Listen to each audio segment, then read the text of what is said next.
మనిషిని హిందువుగా చూడద్దు, ముస్లింగా చూడద్దు, క్రైస్తవుడిగా చూడద్దు, బౌద్ధుడిగా చూడద్దు. మనిషిని మనిషిగా చూడద్దు. కష్టమా? చాలా కష్టం.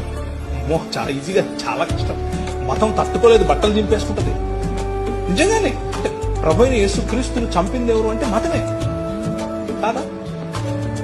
ఏమేరో పిలాతు చేతులు కడిగేసుకుని నాకెందుకు రా బాబు, లే చంపండి అని అన్నాడు. మతం నిజమైన మనిషిని చూస్తే బట్టలు చింపేసుకుంటాడు. ప్రధాన యాజకుడు అన్నాడు, యూదుల రాజుకు క్రీస్తు. ఏమో నువ్వు అన్నది? అవును, నువ్వు అన్నట్టే. మనుష్య కుమారుడు ఆకాశ మేఘారుడై దిగివచ్చుట మీరు చూస్తారు అనంటే ఇంతకంటే ఎక్కువ సాక్ష్యం కావాలని బట్టలు చింపుకున్నాడు. మతము తట్టుకోలేదు మనిషిని. Try to live a real human life.